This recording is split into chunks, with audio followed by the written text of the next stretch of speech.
Hello my friends, Liberty Garden, February 4th, Monday. I took a day off to come out to the farm. I gotta burn some days, start early. But anyway, I'm working on a brace, and the last weekend I had some help and I was able to do a lot, but this weekend my help did not had other things to do.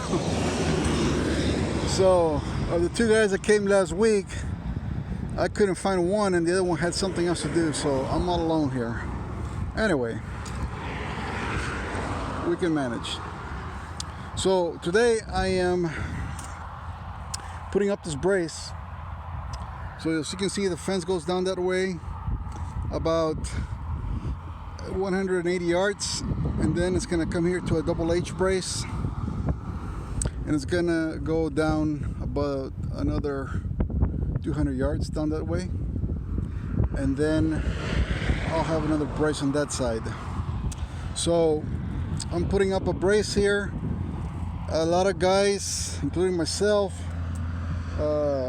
was using a brace, a low carbon wire for bracing, basically barbless barbed wire, and this is what low carbon bracing looks like.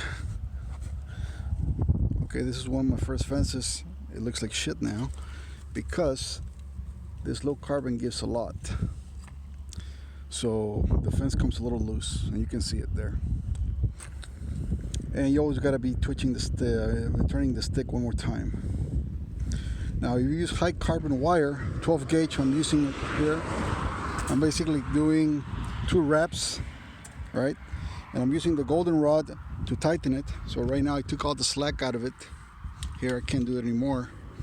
And when you're doing this, you gotta just kind of stand on this fence. Just stand on it. I mean, nothing happens if you stand on it. Just take all the slack out of it and crank this thing until there's some more slack. So it's gonna look like this. It's gonna look like this. If you can see here, here's this other brace that I did. So it's gonna be like a V, going up, and then from here up. So the torque from that side of the fence comes and gets grounded onto this pole here, and the torque pulling that way, which tends to do the brace to go like this, will come here and be grounded here. And this center is what transfers the force down to that pole, and then from that pole down here to the bottom of this. This is the brace post.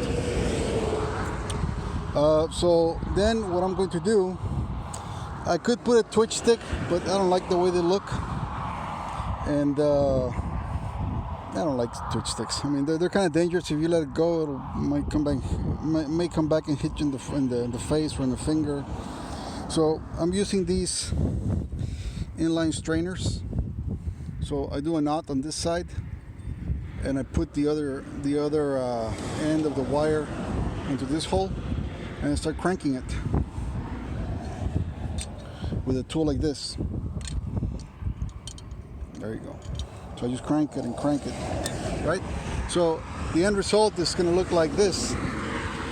Probably this should be on the other side because the wire is here, but it's already done.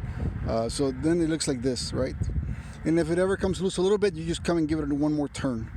So this is called an inline strainer. So that's what I'll be using for this brace. Anyway, folks, I did a little miscalculation here. This post should fit exactly, but well, I guess I buried the post just a little bit too close, about an inch. So I just chainsawed a little bit here and put the pipe there, and now it works. Anyway, I'm gonna finish this up and keep on. I gotta go to the other side and put another brace on that side. Until next time, folks.